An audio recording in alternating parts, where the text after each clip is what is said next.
Sunday dinner in Seattle had a rhythm that never changed.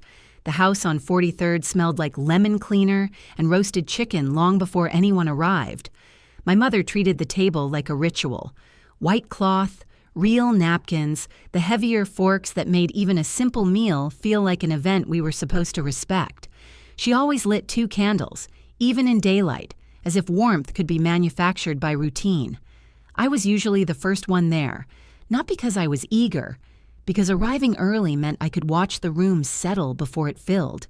It meant I could notice small things without having to defend my attention. That night, the rain was steady and polite. Seattle rain that didn't announce itself. It just kept coming, tapping at the windows like a quiet reminder that the outside world existed and didn't care what we said at our table. My father sat at the head, of course. He always did. Not by demand, by gravity. The way everyone made space for him without thinking about it. He wore a navy sweater and a watch that looked expensive from a distance. His hair was trimmed. His expression was relaxed in the way that looked like confidence and felt like control. He waited until everyone had a plate before he began speaking. He always began with silence. A pause long enough for forks to slow down, long enough for my cousin to look up from her phone, long enough for my mother to stop moving between the kitchen and the table. It was a small trick, but it worked. The room leaned toward him before he offered a word. "Back when I was attached to the unit," he said, as if the phrase itself should be enough. He never named the unit right away. He let people imagine it. He let them supply the mystery. It made the story stronger because it didn't have to be proven. He talked about desert heat, radios, night operations, men who didn't sleep, decisions that were made fast and lived with forever. He spoke as if he carried weight other people couldn't see. And the more he spoke, the more he seemed to believe it. My mother listened with her familiar smile. She didn't challenge him. She didn't add details. She just let the story make him larger because it made her safer to stand beside him. I didn't comment. I had learned years ago that if you correct a man like my father, you become the problem instead of the truth. My Aunt Denise asked him a question in the tone people use when they want to be included. "So were you overseas when that happened?" she asked. He nodded once, slow, as if choosing how much to reveal. "I can't get into specifics," he said, and the words landed exactly where he wanted them to, not as limitation, as proof. My younger cousin watched him like he was a movie. My uncle chuckled at the right places. The table moved in its usual orbit around him. I watched my father's hands while he talked. He used his fork like a pointer sometimes, the way people do when they want a room to follow their movements. He didn't fidget. He didn't hesitate. He looked comfortable in the story, like it was a suit he'd worn for years. And maybe it was. Maybe that's what made it dangerous. A door closed somewhere behind us. Not loudly, just firmly. The sound didn't match the rest of the evening. I turned my head slightly, not all the way, and saw Aunt Caroline in the hallway. She was late. That wasn't unusual, but the way she stood was. No coat draped over her arm, no purse swinging from her shoulder. She was dressed in a dark coat that hung straight and heavy as if it had structure. Her hair was pinned back. Her face was calm, but not soft. She didn't smile when she stepped into the dining room. I hadn't seen her in months. My father's voice didn't stop. He continued his story as if she were just another chair being filled. Aunt Caroline didn't apologize. She didn't greet anyone with the normal warmth that people perform when they arrive late and want forgiveness. She simply looked at my father, then at the table, then at the faces around it, counting. That was the first thing I noticed. The way her eyes moved, door, window, hallway, kitchen entrance, then back to my father, like she was mapping the room. She took the seat beside my mother without asking. My mother's smile faltered for a second, then recovered. "Caroline," she said, too bright, "you made it." Aunt Caroline nodded once. I did. Her voice was even, not cold, not friendly, just exact. My father finished the sentence he was in, lifted his glass slightly, and smiled like he'd been waiting for an audience to expand. As I was saying, he continued, some of those nights you don't forget. Not if you were really there. He looked down the table, catching eyes, enjoying the attention. Then he looked toward Aunt Caroline as if expecting her to confirm his importance by reacting. She didn't. She reached into her coat pocket. It was such a small movement that most people didn't track it right away. The room was still mid-story, mid-bite, mid-assumption. Then the metallic click happened. Not loud, just sharp. Handcuffs. Aunt Caroline placed them on the table in front of my father, right beside the gravy boat, as casually as if she were setting down a serving spoon. The sound did something to the room. Forks paused. My cousin blinked like she hadn't understood what she'd seen. My mother's hand froze above her water glass. Even my father stopped speaking. Aunt Caroline didn't raise her voice. She didn't make it dramatic. She simply said, with the calm of someone reading a prepared line, "Captain Ryan Hall, stand up." For a fraction of a second, my father looked confused. Then his face went pale, and then he did something that made the hair rise along my arms. He stood immediately, not slowly, not with indignation, not with the swagger he used when he wanted to show he wasn't intimidated. He stood like it was an order he couldn't refuse. His back straightened. His shoulders squared. His chin lifted into the posture I'd only seen in videos and ceremonies. He was no longer a man at a family dinner. He was a man responding to rank. He didn't even look at Aunt Caroline. He looked at the woman standing behind her.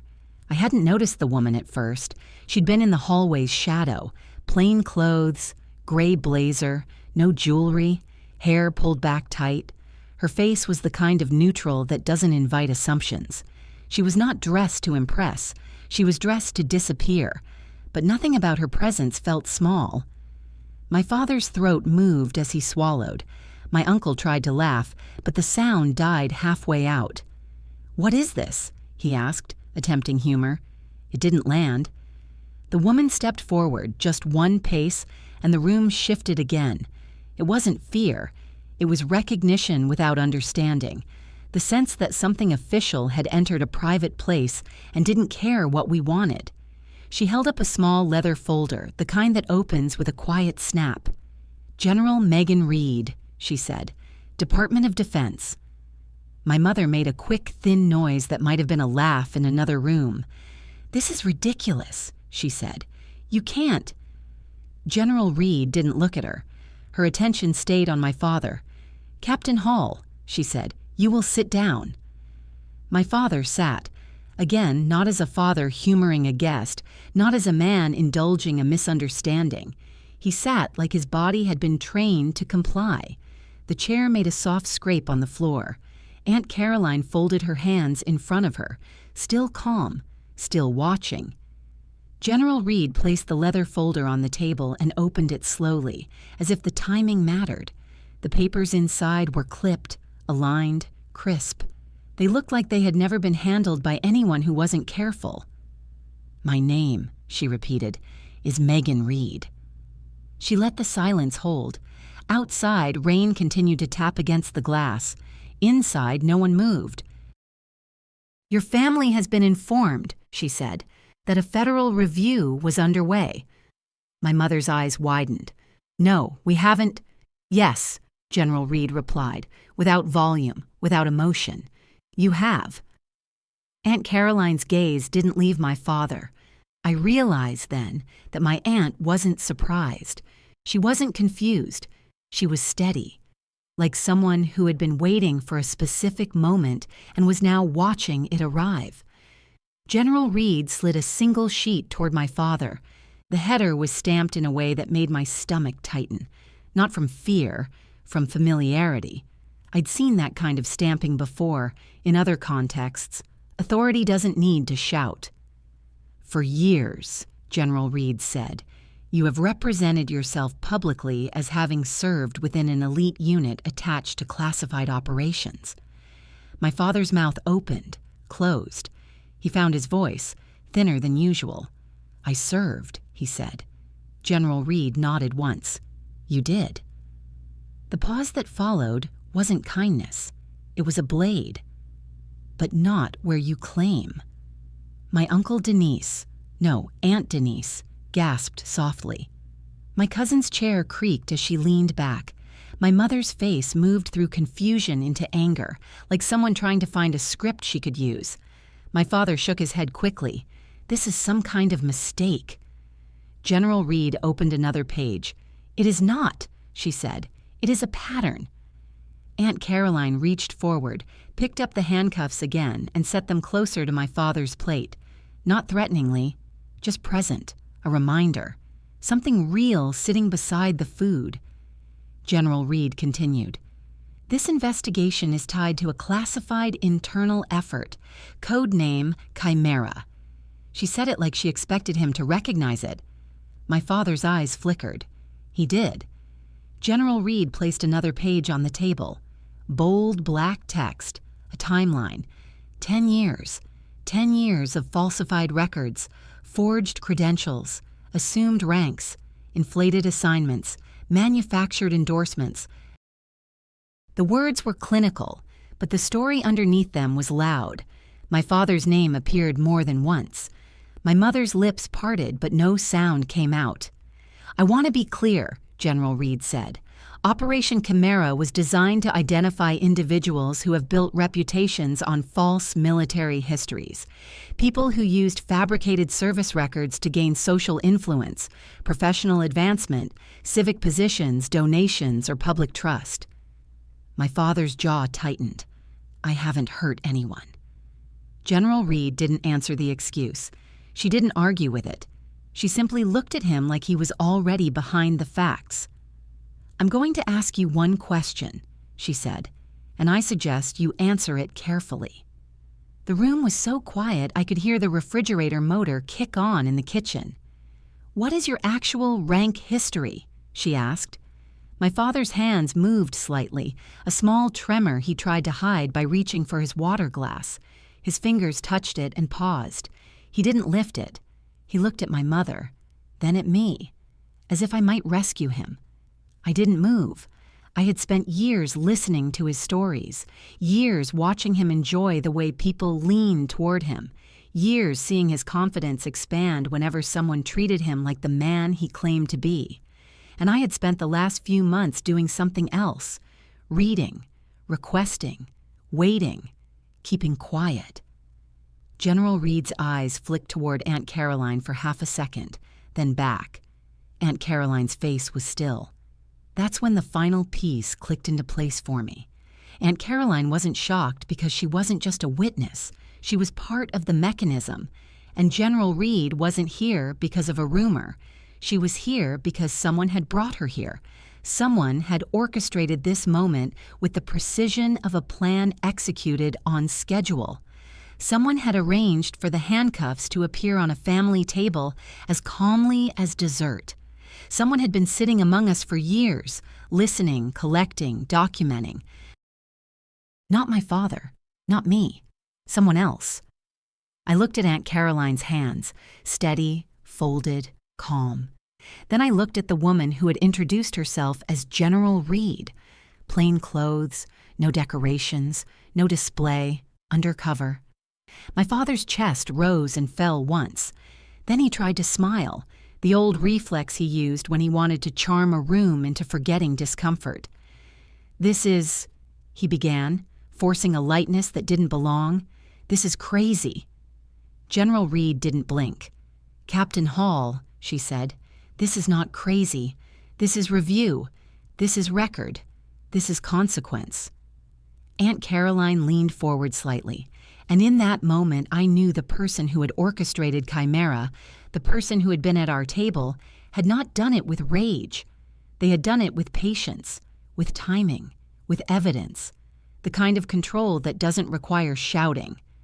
I inhaled once, slow. My chair didn't move. My voice didn't come out. Not yet. But my hand slid beneath the edge of the table, and my fingers closed around the slim folder I had brought with me and kept on my lap the entire evening.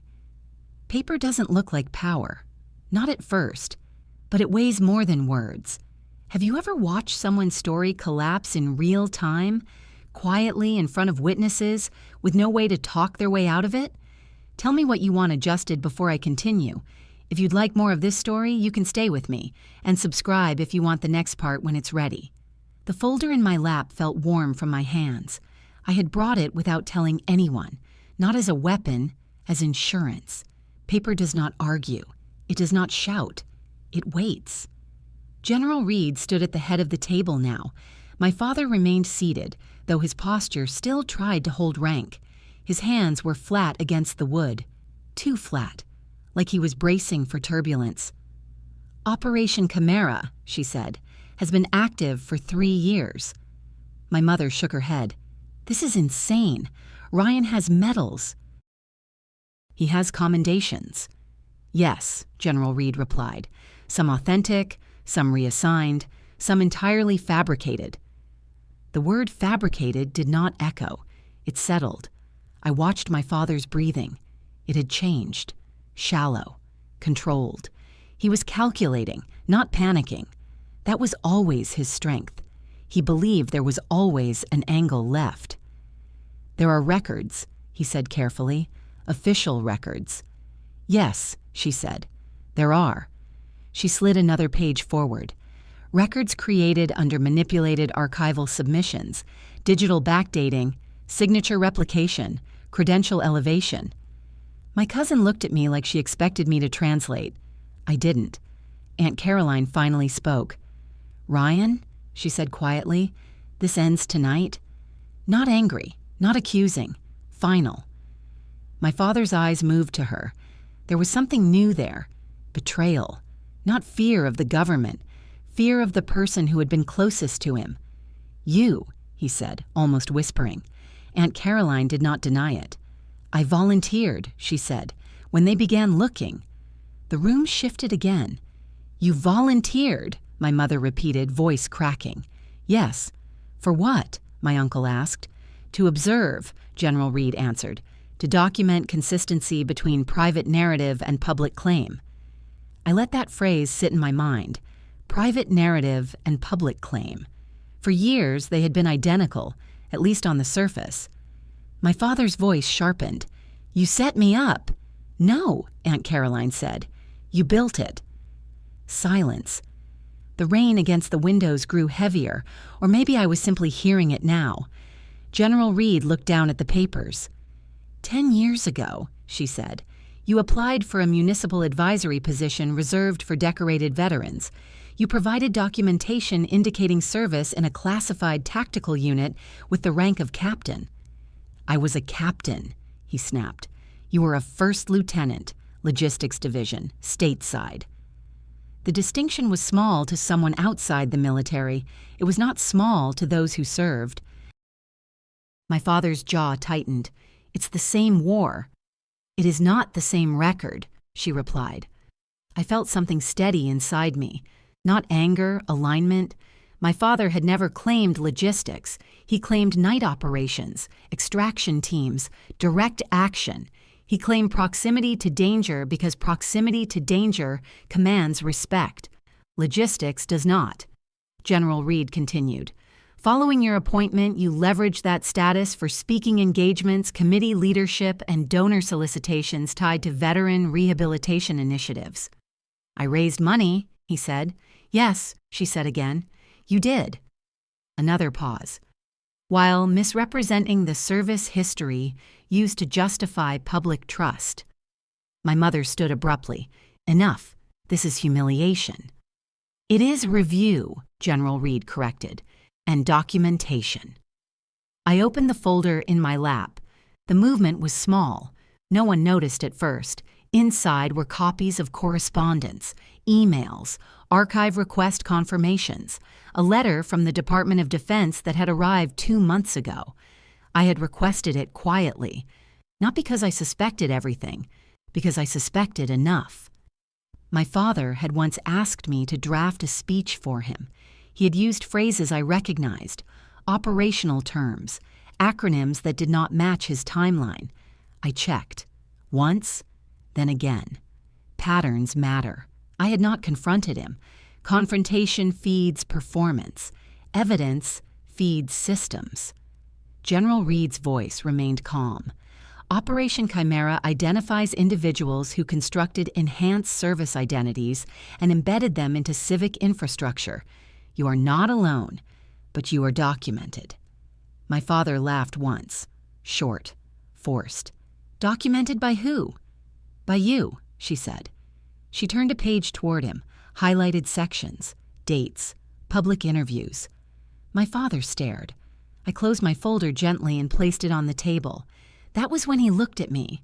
There are moments when a parent recognizes something has shifted permanently. This was one. You, he said again. I met his eyes. I requested confirmation, I said. My voice was steady.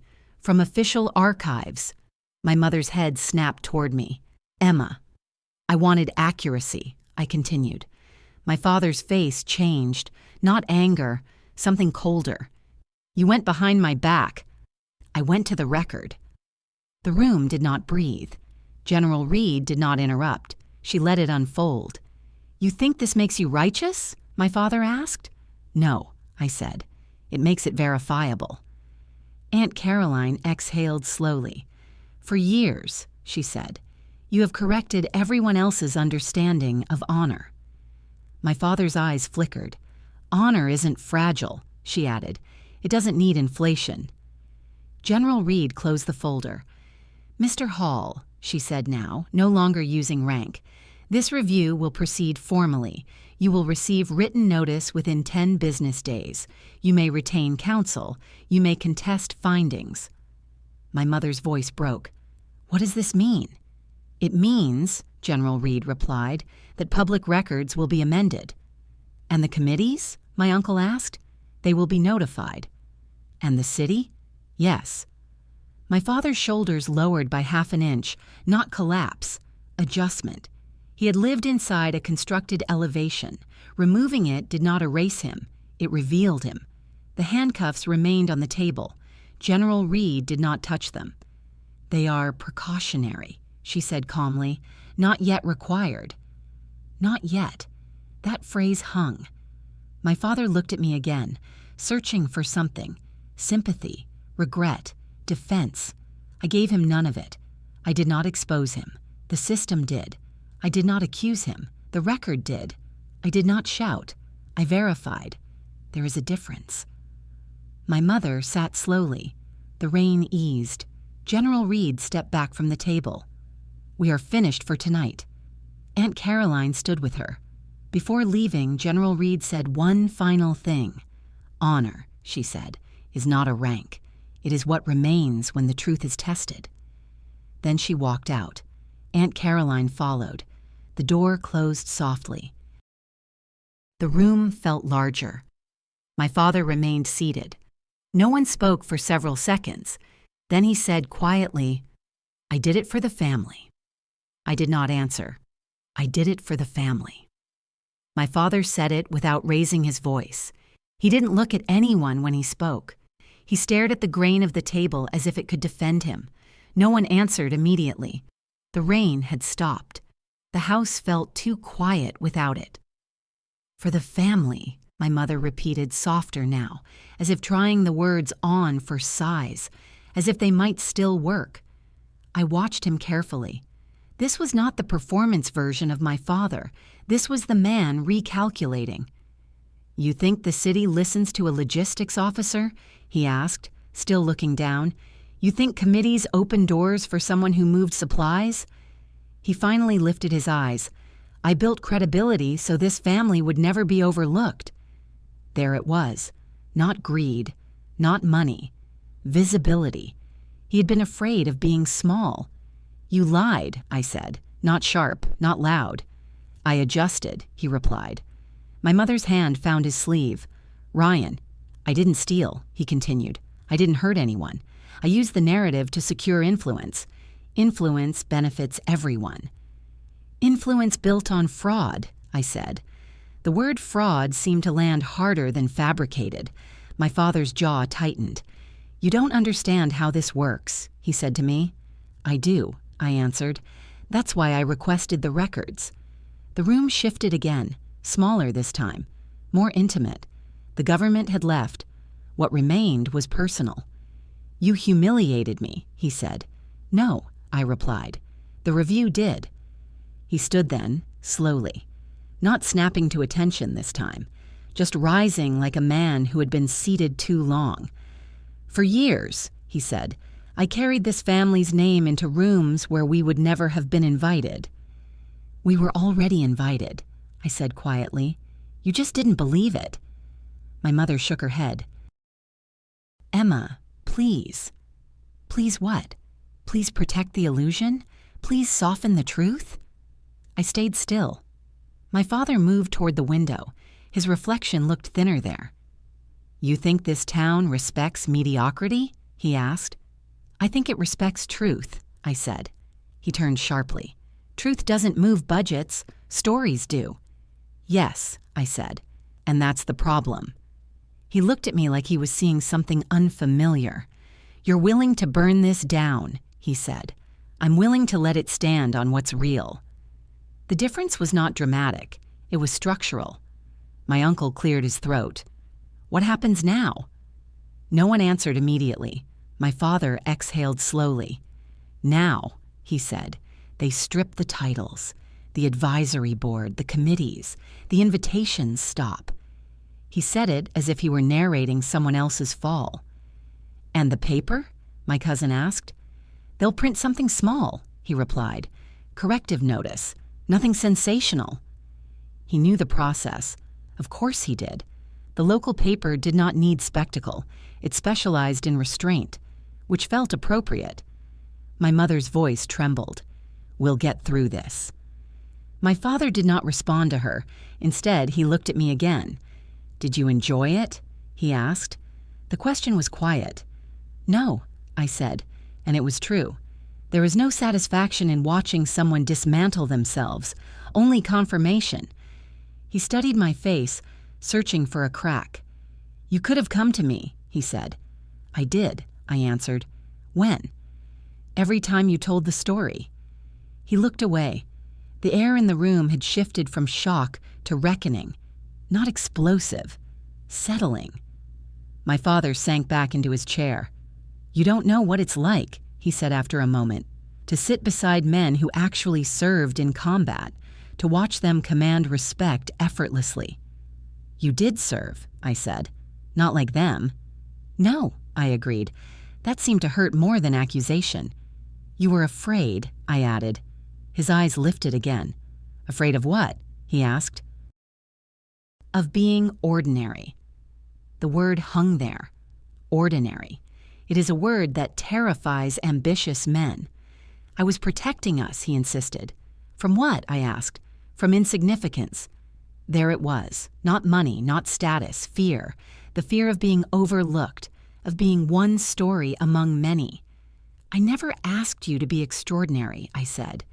"You didn't have to," he replied. Silence returned, but it was different now. Thinner. Honest. My mother's eyes were red. My uncle stared at the tablecloth. My cousin avoided looking at anyone. The house no longer felt staged. It felt exposed. My father's voice lowered. "I didn't think it would unravel." "Most systems don't," I said. He gave a small, humorless smile. "You sound like her." "Like who?" "That general." "I listened," I said. He nodded once. "And now?" "Now you let the record correct itself." "And you?" "I keep the name," I said, "but I define it differently." He studied me carefully. "You think you're stronger than me. I think I don't need to be bigger than I am." That was the difference. Strength without inflation, authority without fabrication. My father leaned back and closed his eyes briefly. "I was afraid," he admitted, barely audible. Afraid of looking weak next to men who had done more. The confession did not explode. It simply settled into the room like dust after demolition. My mother squeezed his hand. No one applauded. No one forgave. We just heard it. The next morning, the local paper ran a short notice. No headline drama, just a correction, an amendment to previously published biographies. Veterans in town responded quietly but firmly. Invitations paused. Positions were reassigned. No shouting, no scandal, just recalibration. 3 days later, my father removed the plaques from his office wall himself. He didn't ask for help. He didn't explain.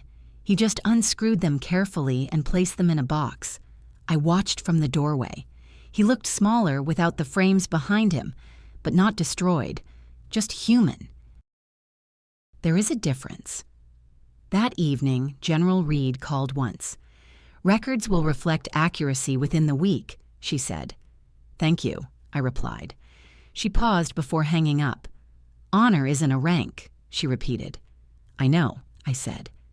After the call ended, I stood in the quiet kitchen and let the silence stretch. No applause, no relief, just distance. For the first time in years, the air felt unperformed. Sometimes exposure is not an explosion. Sometimes it is subtraction. The article appeared on a Wednesday. No headline in bold, no dramatic language, just a correction buried halfway down the second page. The City Advisory Board has amended biographical information previously published regarding Mr. Ryan Hall. Official military records confirm service as First Lieutenant Logistics Division. Earlier references to tactical command assignments were inaccurate. Inaccurate. The word did not accuse. It did not condemn. It simply removed excess. By noon, the phone stopped ringing. By evening, 2 committees had requested formal resignations, not with hostility, with appreciation for past involvement and clarified documentation. People recalibrate quickly when paperwork changes. My father read the article at the kitchen table. He did not slam the paper down. He did not curse. He read it twice, folded it neatly, and placed it beside his coffee mug. My mother watched him like someone monitoring a fracture she couldn't see. "They didn't even call," she said. "They don't need to," he replied. That was the first honest sentence he had spoken in days. I stood at the counter, hands resting on the cool surface. The house felt different without the invisible scaffolding of his rank. Quieter, less staged. Outside, Seattle moved as usual. Cars passed. Neighbors walked dogs. No one knocked on the door with outrage. No one gathered on the sidewalk with judgment. Exposure, it turned out, was procedural. 3 days later, the Veterans Association held its monthly meeting. My father did not attend. He drafted a letter instead. Short. Controlled. In light of recent clarifications to my service record, I am stepping aside from leadership roles to ensure full transparency and trust. Trust. It had been built on elevation. Now it had to survive subtraction. I drove him to the association office myself. He carried the envelope in both hands, like something heavier than paper. The building was modest, brick, flagpole out front.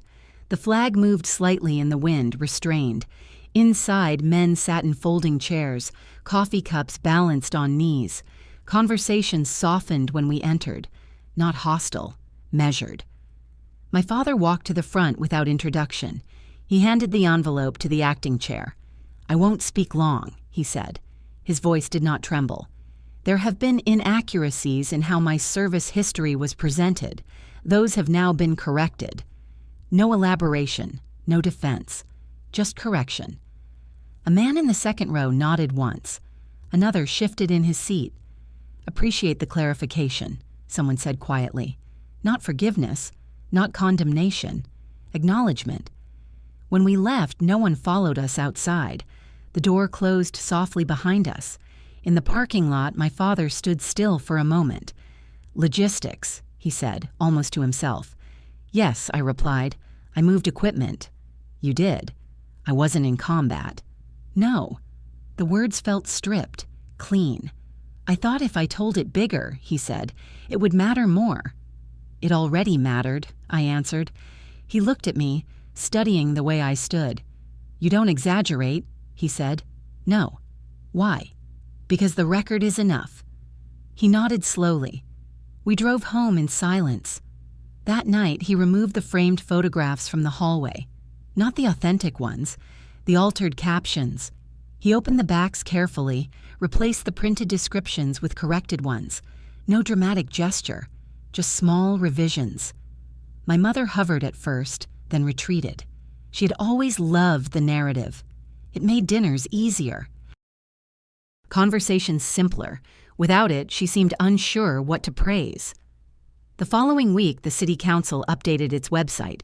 His biography was shorter now, fewer adjectives, no references to elite units, just dates, rank, division, plain text. I visited the page once. It looked ordinary. Ordinary is not failure. Ordinary is accurate. The shift in town was subtle. People still greeted us at the grocery store, but they no longer leaned in when he spoke. They listened. Difference matters. One afternoon, an older veteran approached him outside the hardware store. "You could have just said you were supply," the man said. My father didn't flinch. "I know," he answered. The man nodded. "Supply kept us alive," he added. That seemed to land harder than any rebuke. At home, the dining table felt smaller without performance.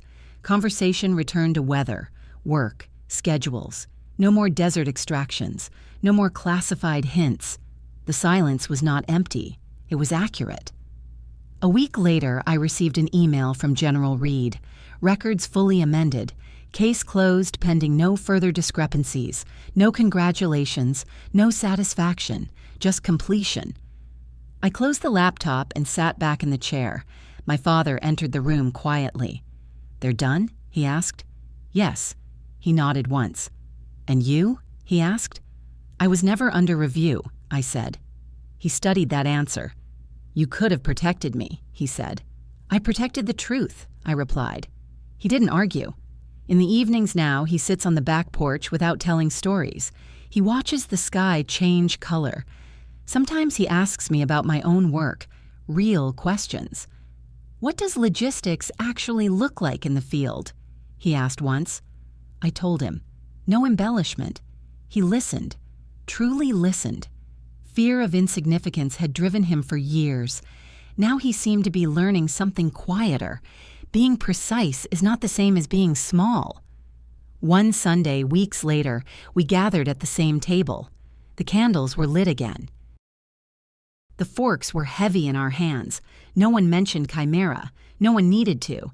The room felt grounded. When conversation drifted toward military service, my father said simply, "I handled logistics stateside." No hesitation, no inflation, just fact. The air did not tighten. It held. After dinner, as dishes were cleared, he paused beside me. "I thought rank made the man," he said. "It doesn't," I answered. "What does?" "Consistency." He absorbed that. Outside, rain began again, soft, steady. Seattle does not dramatize storms. It endures them. My father is not restored to what he was. He is reduced to what is real, and that is enough. Sometimes downfall is not destruction. It is correction. Have you ever seen someone lose the story they hid behind and choose not to replace it? Tell me what you think before we continue.